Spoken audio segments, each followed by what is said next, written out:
Oke, selamat berjumpa kembali. Ya, walaupun hari ini perjumpaannya berbeda. Yang biasanya kita bisa berjumpa melalui face to face, ya kan. Sekarang kita harus berjumpa melalui virtual. Nah, tapi saya harapkan teman-teman tetap semangat untuk belajar, tetap menjaga tanggung jawab untuk belajar dan bisa menerima setiap pembelajaran yang saya sampaikan dengan baik.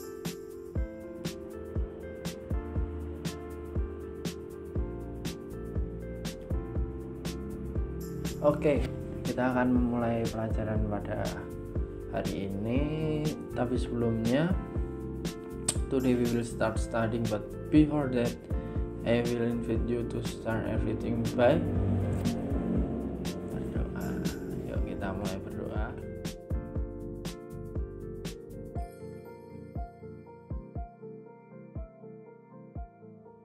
Oke.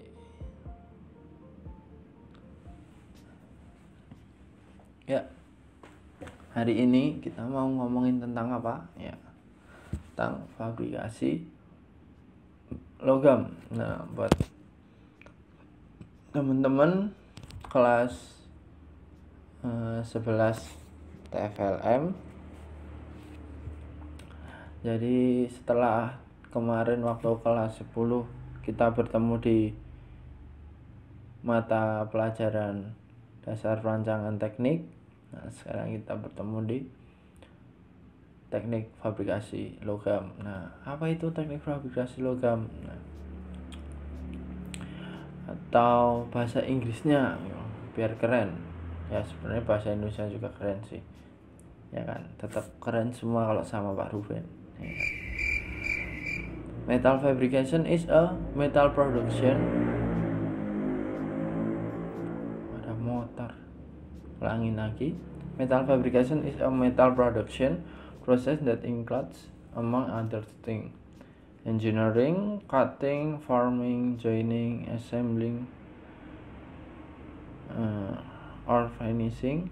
In technical terms, this activity refers to metal building structure with steps of cutting, bending, and also assembling.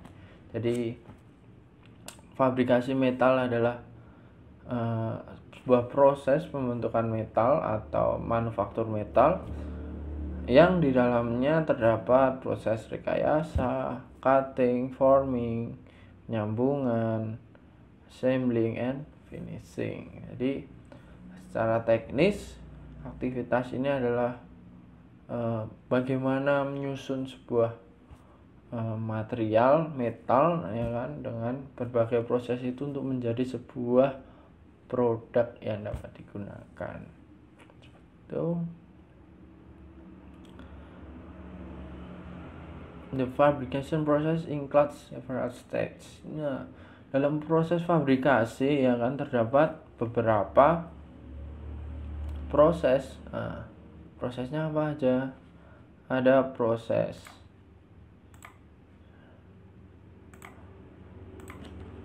marking, yang sudah kita pelajarin di kelas 10, ya kan, di dasar perancangan. Ada cutting, drilling, assembling, welding, finishing, blasting, painting. Jadi kalau ditanya mata pelajaran fabrikasi logam belajarnya apa aja, jangan cuma jawab pelajarannya cuma ngelas.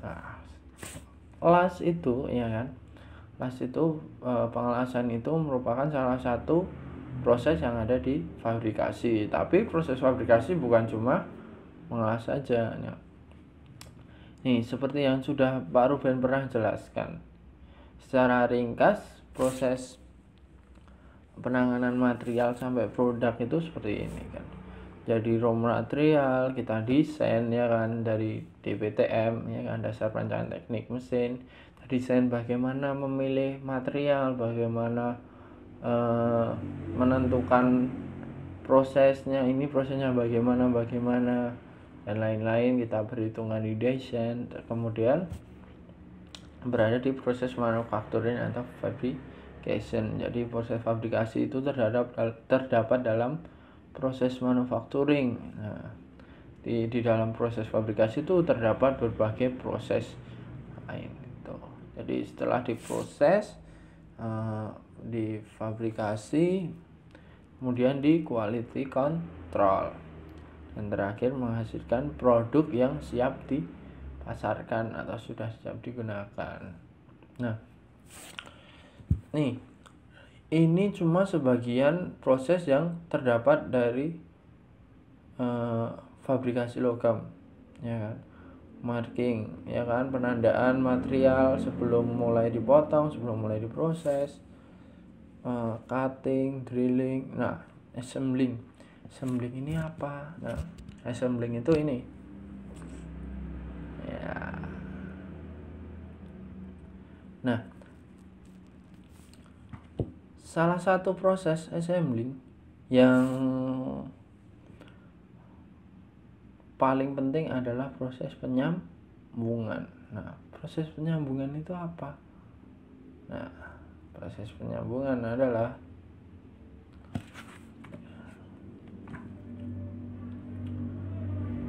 ini. Jadi proses penyambungan dalam teknik itu nggak jauh beda dari proses penyambungan yang ada dalam kehidupan kita sehari-hari. Jadi proses sambungan ini ada berbagai macam. Nah, di sini yang harus kita perhatikan dalam pemilihan sambungan, ya kan, salah satunya ini. The small size of the element to be joined is such in the load being concentrated on them. This effect of load concentration must be anticipated when designing a joint because of course it will be destructive.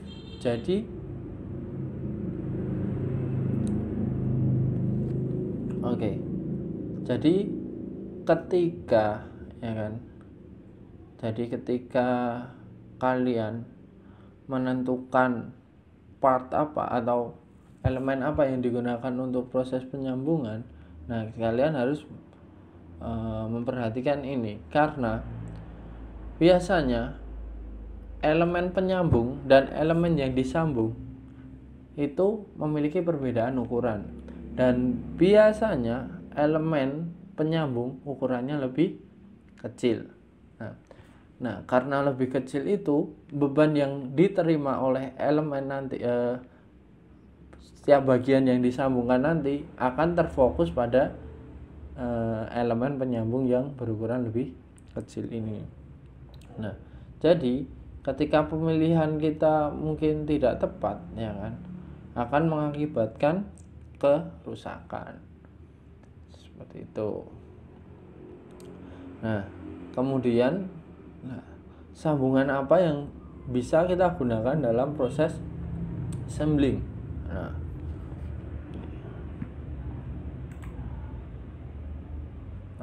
Pada umumnya, ya kan, proses penyambungan itu ada dua.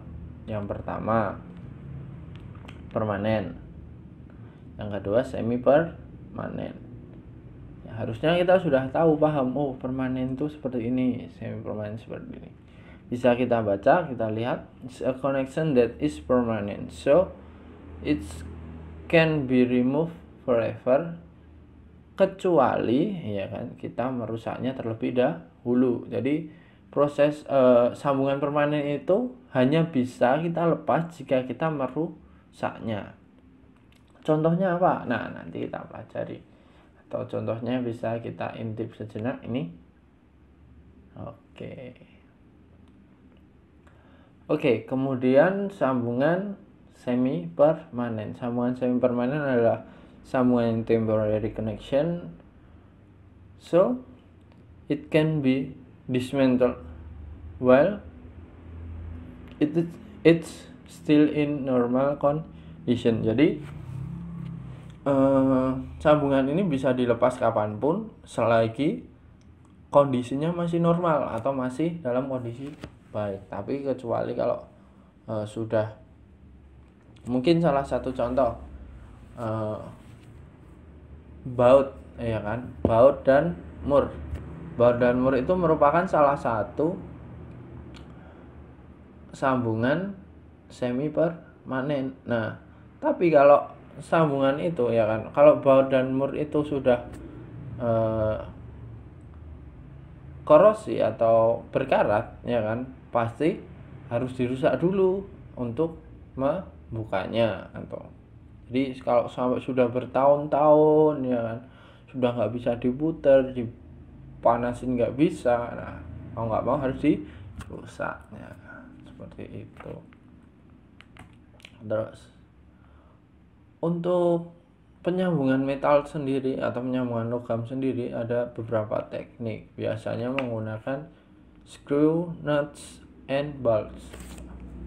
Nah, ini Pak Ruben benar nggak baca bahasa Inggrisnya? Ya, nggak apa-apa, nanti kalau salah kita benerin bareng-bareng. Oke, screw, baut, dan mur, ya kan. Terus nomor 2 ada rivet. Rivet itu apa? Biasa dikatakan itu paku keling, ya. Yang ketiga ada soldering. Yang keempat ada folding. Folding pelipatan atau penekukan. Yang kelima ini ada welding, ya. Jadi ingat ya, welding merupakan salah satu bagian dari proses fabrikasi. Tapi proses fabrikasi bukan cuma welding, ingat. Nih, yang pertama screw, nuts, and bolts, atau biasa disebut thread connection, sambungan yang menggunakan ulir. Nah, biasanya digunakan untuk apa aja? Nah, contohnya ini. Nah.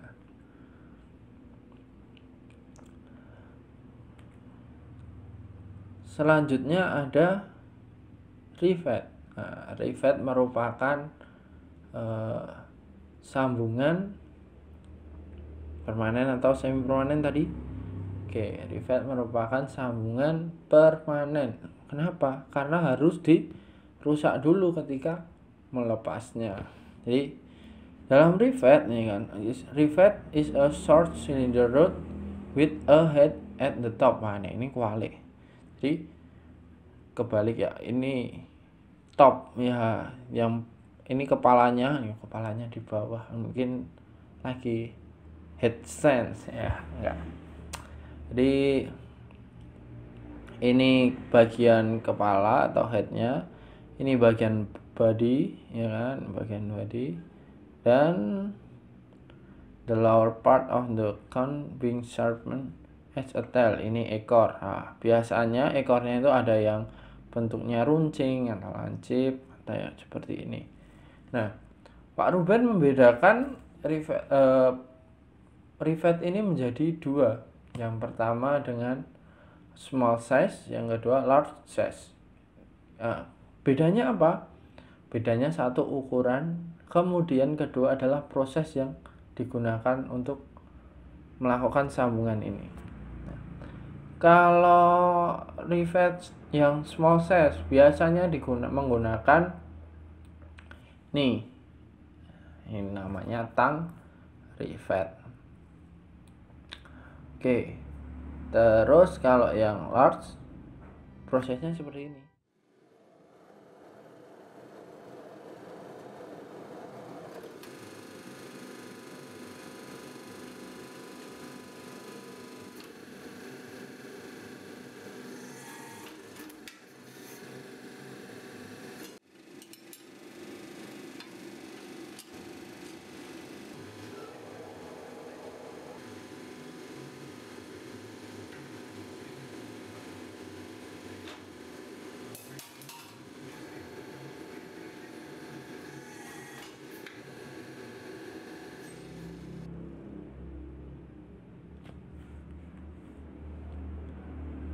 Soldering.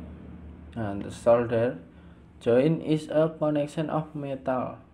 Jadi ada besi, baja, aluminium, dan macam-macam, tembaga. dan macam-macam ya. Jadi ini hampir sama seperti proses pengelasan oksiasetilin. Wah, tapi ya kan, tapi dalam skala yang kecil lah. Oksiasetilin itu apa Pak? Nanti kita akan pelajari lebih lanjut. Selanjutnya ada folding. Folding itu apa? Folding adalah connection methods by providing a band, ya kan, dengan penekukan to the metal so that it's interconnect between the metal groove to be joined. Jadi ya plat, ya kan, metode ini biasanya digunakan dalam material plat atau sheet metal.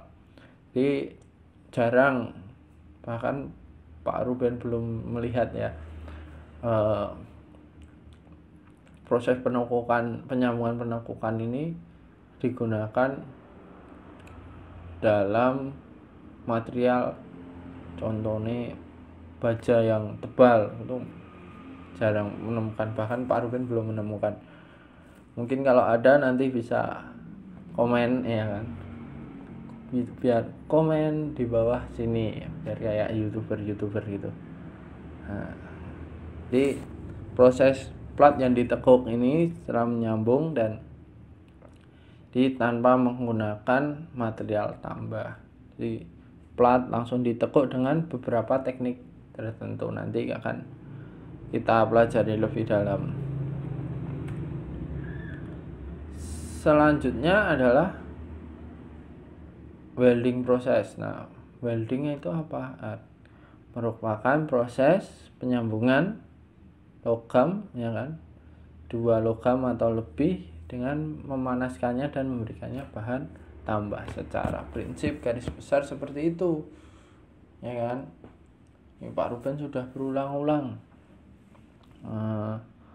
bercerita tentang pengelasannya. Di pengelasan itu macamnya apa aja Pak? Banyak, tapi yang nanti kita pelajari